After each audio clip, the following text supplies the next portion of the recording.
आज हनुमान जी महाराज अपने आप ब्राह्मण नहीं बने। सुग्रीव ने कहा कि धरवट रूप देखते ही जाए, ब्राह्मण बन के जाओ। हनुमान जी ने कहा आप कह रहे हो तो मैं बना जाता हूं। ब्राह्मण का स्वरूप धारण कर लिया। विप्ररूप धर कपित गए। सुग्रीव को ये विश्वास है कि आज हनुमान जी ब्राह्मण बन के जाएंगे तो निश्चित रूप से अगर कोई मामला अनियंत्रित हो रहा होगा तो नियंत्रण बन जाएगा।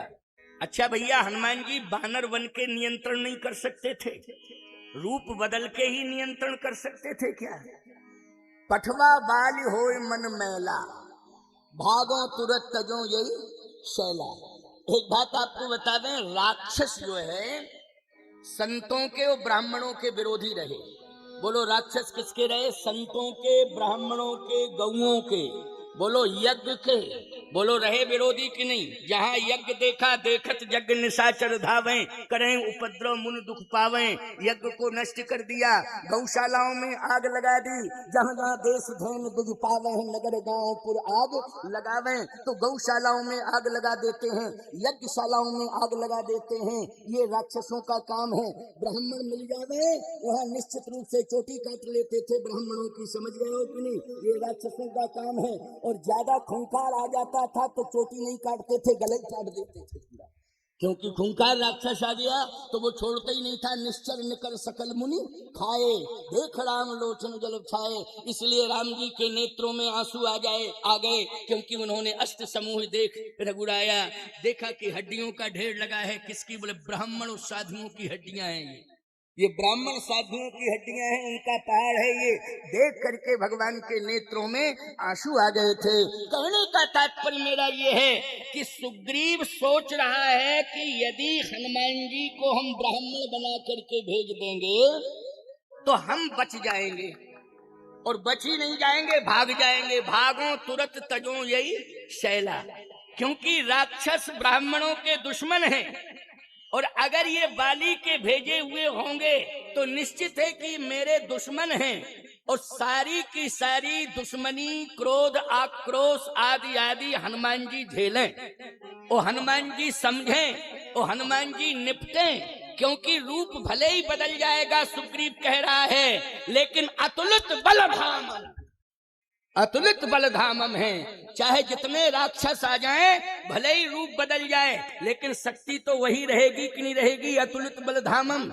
इसलिए ये अपनी शक्ति के प्रभाव से, क्योंकि भेष देख करके, ब्राह्मण का भेष देख करके राक्षसों की असलियत प्रकट हो जाएगी, और हनुमान जी के बल के प्रभाव से इन राक्षसों की नीति काम नहीं करेगी, और ये राक्षस मुझे मारने में सफल नहीं हो पाएंगे। इसलिए हनुमान जी से कहा ब्राह्मण बन के जाओ। ये सोच है, ये सुग्रीव की सोच है प्यारे। अपनी अपनी सोच होती है। हमारी कुछ और सोच है, इनकी कुछ और सोच है। ये माताएं बैठी हैं, इनकी कुछ और सोच है। बोलो है कि नहीं? ये इतनी बड़ी संख्या में बैठी हैं, लेकिन ये लोग कहते यज्ञ करने से क्या होता है? यज्ञ करने से क्या होता है? अरे दुनिया के नास्तिकों देख लो, यहाँ आकर के साईं खेड़ा में इतनी बड़ी संख्या में, हजारों हजार की संख्या में माताएं बैठी हैं, लेकिन ऐसे बैठी हैं जैसे संगमरमर की मूर्तियां खड़ी हो। न किसी से बात कर रही हैं, न किसी से कुछ चर्चा कर रही हैं, शांति से बैठी हैं। बोलो ये किसका प्रभाव है? आपसे मैं पूछना चाहता हूं। ये यज्ञ का प्रभाव है। बोलो है यज्ञ का प्रभाव कि नहीं? ये तो हजारों की संख्या में बैठी हैं। अभी दो अगर एक साथ बैठ जाती, दो तो शांति से नहीं बैठ पाती। दो, आपको महाराज कैसे? अनुभव की बात है, मैंने सुना भी है। दो शांति से नहीं बैठ सकती हैं। एक बार हम क्या बतावें आपको, कानों की सुनी हुई बात है। आंखों की देखी हुई बात, कानों की सुनी हुई बात। दो महिलाएं ट्रेन में बैठ गईं। अब ट्रेन में बैठी, हम तो महात्मा हैं, बहुत पुरानी बात है। मैंने सुना कि इतने जल्दी प्रेम, इतने जल्दी एकता इनमें कि उसने सामान नहीं रख पाया, और वो तुरंत कहती आओ बैठो बैठो बैठो। तुरंत अपने बगल में बिठा लिया, जगह नहीं थी। और जैसे ही बिठाया तो कहा कहां से आई हो? परिचय कुछ नहीं था, कहे फलानी जगह से। अच्छा, क्या करते हैं? मास्टर हैं, पढ़ाते हैं। अच्छा अच्छा, बच्चे दो हैं, क्या करते हैं? कहा एक तो मास्टर हो गया, दूसरा डॉक्टर हो गया। अच्छा अच्छा, तुम्हारे क्या करते हैं? कहे हमारे पूरे जिले में शराब की सप्लाई करते हैं। सोचो जरा, मैं भी सुन करके दंग रह गया। मैंने कहा बड़े शान के साथ परिचय दिया कि मेरे शराब की सप्लाई करते हैं, और कहती है मास्टरी में कितना मिलता होगा। देखो, बातचीत कर, मास्टरी में कितना मिलता होगा? ज्यादा से ज्यादा, उस समय की बात है, काफी समय हो गया, बोले 22 हजार 22 हजार। अब की बात नहीं कर रहा हूँ, पुरानी बात कर रहा हूँ। 20, अब तो रेट बढ़ गए हैं मास्टरों के, तनख्वाहें बढ़ गई है, लेकिन उस समय की बात कर रहा हूँ, आज की थोड़ी कर रहा हूँ। 20-22 हजार, 20-22 हजार। मेरा पति महीने भर में 22 लाख लाता है। अब 22 हजार और कहाँ 22 लाख। उसने कहा अच्छा तुम्हारे बच्चे 4 हैं, क्या करते हैं बच्चे 4? कहा 2 सेंट्रल जेल में हैं, 2 फरार हैं। अब क्या फायदा है ऐसे बच्चे पैदा करके? ईमानदारी से बताओ, ऐसा धन पैदा करने से क्या फायदा है कि जिस धन के आने से बच्चे बिगड़ जाएं और कुछ बागी हो जाएं, फरार हो जाएं, कुछ जेल में सड़ते रहें, जेल की रोटियां खाएं। ऐसा धन कमाने से कोई फायदा नहीं है। हिंदुओं, सनातनियों, धन तो कमाना चाहिए, लेकिन जिस धन में धर्म हो उसी धन को स्वीकार करना चाहिए। बाकी जिससे अधर्म आता हो ऐसे धन का बहिष्कार कर देना चाहिए। मैं इसलिए इस बात को कह रहा हूं कि जिसके पास धन होता है, धर्म नहीं होता है, उसका समूह नष्ट हो जाता है, और जिसके पास धर्म होता है वो विजय श्री को प्राप्त हो जाता है, उसका इतिहास अमर हो जाता है, उसका कीर्ति स्तंभ समाज में स्थापित हो जाता है। इस धरित्री पर यत्र तत्र सर्वत्र कीर्ति पताका फहराती है। इसलिए धन भी कमाओ, लेकिन धर्म होना चाहिए। यदि धर्म चला गया तो ये धन तुम्हें रसातल में ले जाएगा।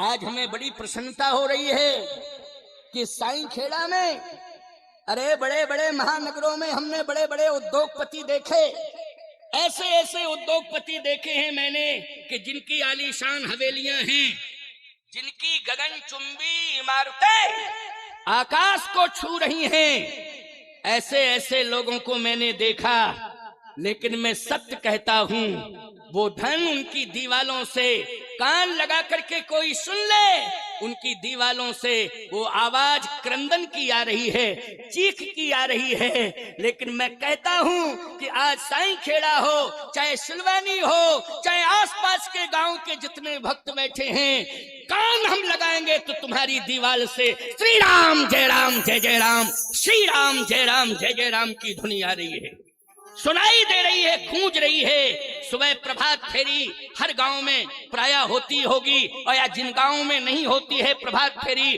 राम नाम संकीर्तन, वो परंपरा को डालो, उस परंपरा से जोड़ो अपने गांव को, क्योंकि आज समय आ गया है कि हमारे रोम रोम में राम होना चाहिए, हमारी जिह्वा पर राम का नाम होना चाहिए। याद रखो, अगर ये परंपरा तुम्हारी अक्षुण रही तो मैं दावे के साथ कह सकता हूं, अयोध्या में बाद में राम राज जाएगा, पहले तुम्हारे क्षेत्र में राम राज आ जाएगा। राम राज्य की शुरुआत यहीं से होगी। ये मैं हृदय की आवाज कह रहा हूं, आज ध्यान से सुनना। सुग्रीव जी ने कहा, हनुमान जी ने कहा ठीक है आप कह रहे हो तो मैं ब्राह्मण बना जाता हूं। ब्राह्मण बन के हनुमान जी गए। अच्छा, अब रहसल तो हुई नहीं है, डायरेक्ट तत्काल बने। क्यों भाई? जैसे रामलीला में तुम कोई अभिनय देते हो तो अभिनय में रहसल करवाते हो 10-15 दिन की, नहीं रामलीला होती होगी तुम्हारे, पहले तो होती थी, लेकिन अभिनय देते हो तो पहले 15 दिन महीने भर तक रहसल होती है, तब वो रहसल पूर्ण होने के बाद एक्टर सफल होता है।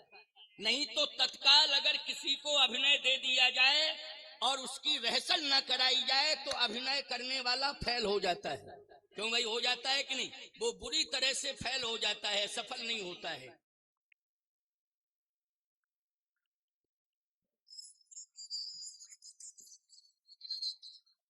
अब जैसे हनुमान जी गए तो लक्ष्मण जी ने कहा भैया भैया भैया भैया।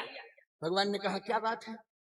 ब्राह्मण देखो सामने आ रहा है, ब्राह्मण का दर्शन, ब्रह्म देवता का दर्शन आज प्रभावित कर रहा है मेरे हृदय को। लगता है कि जैसे ही पंडित जी आवे तो हम तुरंत ही चरणों में गिर जाएं, आशीर्वाद ले लें, क्योंकि इनके आशीर्वाद से ही हम और आप सफल होंगे। आज मेरी भाभी जी जो खो गई हैं निश्चित रूप से इनके आशीर्वाद से मिल जाएंगी। आज जो हमारे जीवन से सुख चला गया है, दुख आ गया है, वो सुख आ जाएगा, गया हुआ सुख वापस आ जाएगा। बोलो, ब्राह्मण साधु के आशीर्वाद से क्या अनुभव करते हो? यही तो अनुभव करते हो कि जो हमारी विपत्ति है आशीर्वाद से दूर हो जाएगी। बोलो, यही करते हो कि नहीं? ब्राह्मण का, साधु का आशीर्वाद लेते हो, हमारा दुख दूर हो जाएगा, हमारी दरिद्रता दूर हो जाएगी, हमारा जो चला गया सम्मान वो वापस आशीर्वाद से आ जाएगा। ये कल्पना करते हो, और कल्पना ही नहीं वास्तविकता है ये, इसमें सफलता भी मिलती है। तो लक्ष्मण जी ने कहा, भैया पंडित जी आ रहे हैं, हम तुरंत ही प्रणाम करेंगे, वो आशीर्वाद लेंगे। भगवान तो सब समझ रहे थे। भगवान ने कहा कि देखो, पंडित जी को आने तो दो, पहले आ जाएं और प्रणाम करने का मौका दें तो कर लेना प्रणाम, और जब मौका ही नहीं मिलेगा तुम्हें तब क्या करोगे? लक्ष्मण जी बोले, हम केवल मौके की तलाश में हैं, जैसे पंडित जी आएंगे तो पहला आशीर्वाद तो मैं ही लूंगा प्रणाम करके। भगवान ने कहा, ठीक है, जब पहला आशीर्वाद पंडित जी से तुम ले लोगे तो दोबारा हम ले लेंगे दूसरा आशीर्वाद। क्यों भाई, पहले तुम ले लेना, बाद में हम ले लेंगे, आने तो दो पंडित जी को। जैसे हनुमान जी विप्र रूप धर कपितें गए, हनुमान जी पहुंचे, लक्ष्मण जी प्रणाम करने के लिए तैयार थे, लेकिन विप्र रूप धर कपितें गए, माथ नाय पूछत यश भयऊ। लक्ष्मण जी प्रणाम नहीं कर पाए, हनुमान जी ने पहले ही प्रणाम कर लिया। लक्ष्मण जी बोले, भैया असली ब्राह्मण नहीं है, नकली लग रहा है, ये वन में कहीं छिपी हुई माया का प्रभाव तो नहीं है कि कोई राक्षस माया भी आ गया हो और माया से भ्रमित कर रहा हो, क्योंकि ब्राह्मण निश्चित रूप से ब्राह्मण आता है तो उसका दर्शन जीव करता है, समाज का प्राणी करता है, और ये अनुभव करता है कि अब मुझे आशीर्वाद लेना चाहिए, वही खड़ा हो जाता है और जैसे ही सिर झुकता है तो आशीर्वाद देने लगता है। लेकिन ये ब्राह्मण कैसा है कि पहले ही प्रणाम कर बैठा। तो कहीं ऐसा तो नहीं है कि आपके कारण जो है प्रणाम किया हो? भगवान बोले, हम पूछते हैं। पंडित जी उठो। हनुमान जी बोले, नहीं उठूंगा। क्यों? प्रभु पहचान परऊ गही चरना, मैंने आपको पहले पहचाना है, इसके बाद मैंने आपको प्रणाम किया। समझ लेना बात को, हनुमान जी स्वयं कह रहे हैं, मैंने आपको पहले पहचाना है, इसके बाद आपको प्रणाम किया है। भगवान ने कहा, अच्छा मुझे पहचान लिया? लक्ष्मण जी बोले, कुछ अंदर का मैटर है और आप दोनों का है, अब हम नहीं समझ पा रहे हैं। भगवान बोले, तुम चुप रहो, पहले बातचीत हो जाने दो। अच्छा, तुमने पहले पहचाना, इसके बाद प्रणाम किया? हाँ, प्रभु पहचान, प्रभु पहचान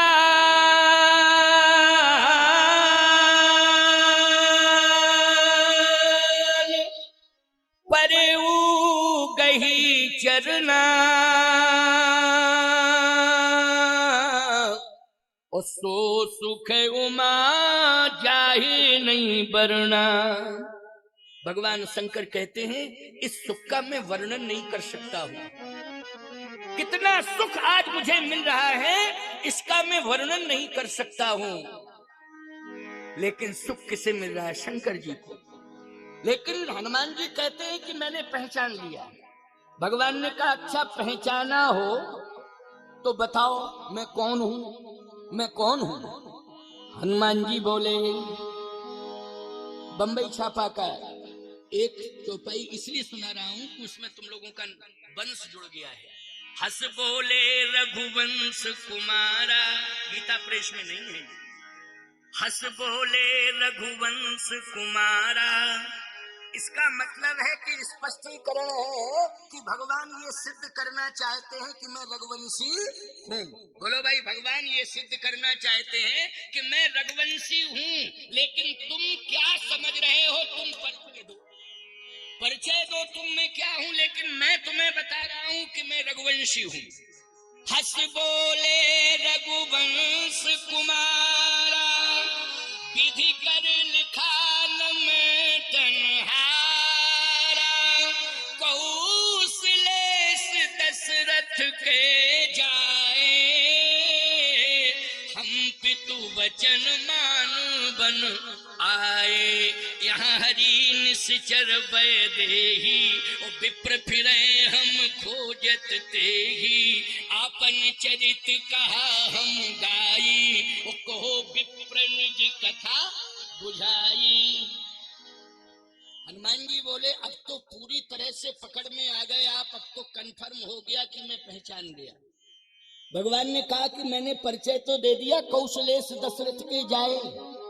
हम अयोध्या नरेश चक्रवर्ती महाराज श्री दशरथ जो रघुवंश के राजा हैं, मैं उनका पुत्र हूँ। राम नाम लक्ष्मण दो भाई, मैं हूँ राम, मेरा छोटा भाई है लक्ष्मण। संग नार सुकुमार सुहाई, मेरे साथ में मेरी पत्नी थी। यहाँ हरि निश्चर वैदेही, और विप्र फिरे हम खोजत तेई। मेरी पत्नी का हरण हो गया है, और जब मैंने अयोध्या छोड़ी थी तो पिता का मरण हो गया था, और जब मैं वन में आया तो मेरी पत्नी का हरण हो गया। आपन चरित कहा हम गाई, ओ कहो विप्र निज कथा बुझाई। हनुमान जी बोले पिताजी का मरण और पत्नी का हरण कोई गा के सुनाएगा? क्यों भाई, कोई गा के सुनाएगा? ईमानदारी के साथ बताओ, किसी के पिता का मरण हो जाए और पत्नी का हरण हो जाए, चोर चुरा के ले जाएं, डकैत बदमाश आतंकवादी उठा के ले जाएं, और हम कहें क्या बात है, तुम कौन हो, अपनी बात बताओ। वो कहे पहले तबला लाओ, हारमोनियम लाओ, ढोलक लाओ, नच के गा के मजीरा बजा के सुनाएंगे। अच्छा बोलो भाई, ईमानदारी के साथ बताओ, देखने वालों को यही लगेगा कि नहीं ये दिमाग से डिस्टर्ब हो गया है, इसलिए इसका दिमागी इलाज होना चाहिए। बोलो यही सोचा जाएगा कि नहीं? हनुमान जी ने कहा कि प्रभु अब मैं समझ गया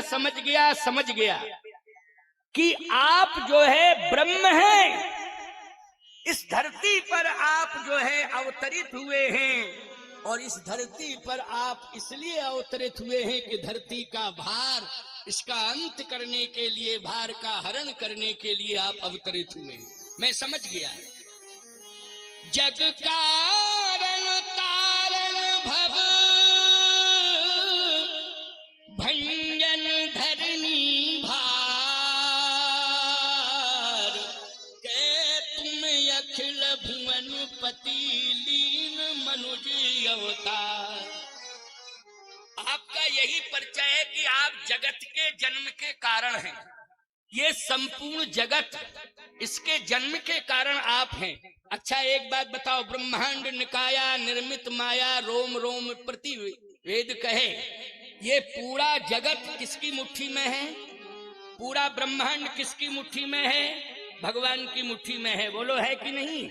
हम जितने भी प्राणी हैं, ईश्वर अंश जीव अविनाशी, चेतन अमल सहज सुख राशि, समस्त जीव ब्रह्मांड के अंदर रहते हैं। और ब्रह्मांड आदिपति कौन है? कहे प्रभु राम हैं। उसी को पूर्ण ब्रह्म कहते हैं। व्यापक ब्रह्म निरंजन निर्गुण विगत विनोद, सो अज प्रेम भगत बस कौशल्या की गोद। तो हनुमान जी ने कहा कि वही ब्रह्म आज नर लीला कर रहा है, इसलिए नारायण ही आज नर बन के मेरे सामने आ गया है। और आप जग कारण तारण भाव भंजन धरनी भार, आप पृथ्वी का भार हटाने वाले हैं। भगवान ने कहा अच्छा पृथ्वी का भार हम? हाँ। हनुमान जी बोले इतना ही नहीं, कह तुम अखिल भुवनपति, आप अखिल भुवनपति हैं। भगवान ने कहा लक्ष्मण इनको समझाओ, ये कह रहे हैं जग कारण तारण भव। अरे मैंने जगत को जन्म नहीं दिया है, बल्कि स्वयं अयोध्या नरेश चक्रवर्ती सम्राट महाराज दशरथ ने ही मुझे जन्म दिया है। मैंने जगत को जन्म नहीं दिया है, जगत ने ही मुझे जन्म दिया है। हनुमान जी बोले कुछ भी कहो, हम ये बात मानने को तैयार नहीं है। अच्छा सही बताना, जो हनुमान जी सोच रहे हैं वास्तव में वही बात है कि नहीं? बोलो भाई, तुम लोग भी अंतःकरण से स्वीकार कर रहे हो कि नहीं कर रहे हो? जल्दी बोलो। जो हनुमान जी कह रहे हैं कि आप जगत के जन्म के कारण हैं, तो वास्तव में भगवान जगत के जन्म के कारण हैं, लेकिन नरलीला कर रहे हैं। भगवान ने कहा नहीं नहीं नहीं, ये बात सत्य नहीं है, मैं तो अयोध्या नरेश का पुत्र हूँ। हनुमान जी ने कहा तो भंजन धरणी भार, आप पृथ्वी का भार हटाने वाले हैं। भगवान ने कहा नहीं नहीं, तुम्हारा भ्रम है, मैं पृथ्वी का भार हटाने वाला नहीं हूँ। अगर मैं पृथ्वी का भार हटाने वाला होता तो पृथ्वी की पुत्री सीता मेरी भार्या है, मानी पत्नी है, जिनका हरण हो चुका है, तो अभी तक मैं अपनी पत्नी का भार हटा नहीं पाया हूँ, सारी पृथ्वी का भार कैसे हटा पाऊंगा?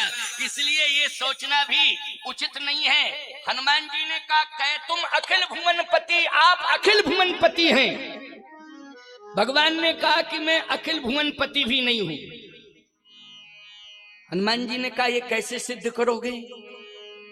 भगवान ने कहा इसलिए कह रहा हूं, अगर मैं अखिल भुवनपति होता तो मेरे पिताजी ने अयोध्या में अयोध्यापति बनाने का निश्चय किया था, संपूर्ण तैयारी कर दी थी, लेकिन मेरे भाग्य ने साथ नहीं दिया, तो मैं अयोध्यापति तो बन ना पाया, उल्टा 14 साल का वनवास मिल गया। हे विप्र देवता, क्या आप अखिल भुवनपति बना करके जीवन भर जंगल में ही भटकाना चाहते हो मुझे? इसलिए मैं अखिल भुवनपति नहीं हूँ, मैं तो कौशलेश दशरथ के जाए, हम पितवचन मानवन आए। हनुमान जी बोले कुछ भी कहो, लेकिन मैं चरण नहीं छोड़ूंगा, प्रभु पहचान परऊ गही चरण। लक्ष्मण जी ने कहा भैया अब ये चरण कब तक ब्राह्मण देवता पकड़े रहेंगे? और सारी दुनिया देखेगी, अयोध्या तक ये सूचना पहुंच जाएगी, तो अयोध्या वासी कहेंगे अभी तक रघुवंशी ब्राह्मण का आदर करते रहे, लेकिन आज क्या हो गया रघुवंशी राम को कि ब्राह्मण चरणों में पड़ा है, उसे उठा नहीं रहे हैं, हृदय से नहीं लगा रहे हैं। लक्ष्मण जी कहने लगे भैया क्या सोचा जाएगा आपके बारे में? भगवान ने कहा ऐसा है, ये जिंदगी भर पड़े रहे, हम इन्हें उठाएंगे नहीं। क्यों? इनसे पूछो ये वास्तव में ब्राह्मण हैं कि बने हुए ब्राह्मण हैं? पूछो इनसे। लक्ष्मण जी ने कहा ये बताओ पंडित जी, असली ब्राह्मण हो कि बने हुए ब्राह्मण हो? हनुमान जी बोले ना हम असली ना ये असली, हम भी बने और ये भी बने। अच्छा सही बात है कि नहीं? दोनों बने हैं कि नहीं बने हैं? नारायण नर बना और 11वें रुद्र में भगवान शंकर क्या बने? बोलो भाई, भगवान शंकर हनुमान बने हैं, और वही हनुमान ब्राह्मण बन करके आ गए। हनुमान जी ने कहा सत्य तो यही है कि जो ये बने हुए हैं न इनमें असलियत है, जो हम बने हुए हैं न हम में असलियत है, दोनों ही बने बनाए हैं। इसलिए अब तो ये काम हो जाए कि दोनों ही असलियत में आ जाएं, बनावटीपन छोड़ के असलियत में आ जाएं। भगवान ने कहा कि पहले तुम असली बनो फिर बाद में पहले तुम बनो। हनुमान जी ने कहा भूल हो गई, पहले तो आप क्षमा कर दो मुझे।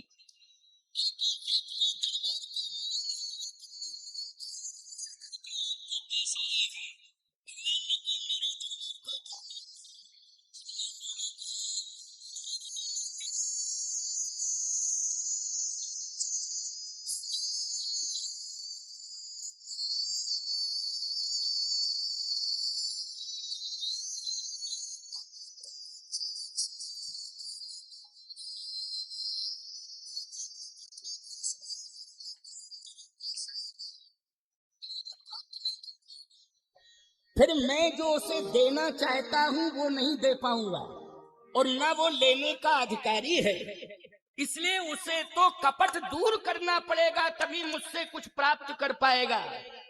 हनुमान जी बोले तो मैं क्षमा मांगता हूँ और आज जो मेरा असली स्वरूप है उसको मैं प्रकट करता हूँ।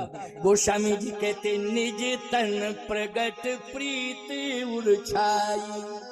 जैसे हनुमान जी ने निज तन प्रकट किया, जो वास्तविक स्वरूप था उसको प्रकट किया, तो तब रघुपति उठाए उरलावा और निज नैनन जल सींच जुड़ावा। उठाया भगवान ने, हृदय से लगा लिया, और जैसे हृदय से लगाया, ईमानदारी के साथ बताओ अब राम राज्य का मार्ग प्रशस्त हो गया कि नहीं हो गया? अब जितने बड़े बड़े दुराधर्ष, आतताई, अधर्मी, अन्यायी, अनाचारी, अत्याचारी राक्षस हैं, भट, सुभट, उद्भट, महाभट, दारुण भट, ये जितने भी राक्षस हैं, बोलो इनको मारने में अब राम जी को सहूलियत हो जाएगी कि नहीं, आसानी हो जाएगी कि नहीं हो जाएगी? हो जाएगी। और सही बात तो ये है कि 75% राक्षस हनुमान जी ने अकेले मारे हैं, केवल 25% राक्षस भगवान राम ने वानरों के दल के समूह के साथ मारे, लेकिन 75% राक्षस तो केवल अकेले हनुमान जी ने ही संहारे हैं, हनुमान जी ने ही मारे हैं। तो सबसे बड़ी सफलता, लेकिन हृदय से लगा लिया।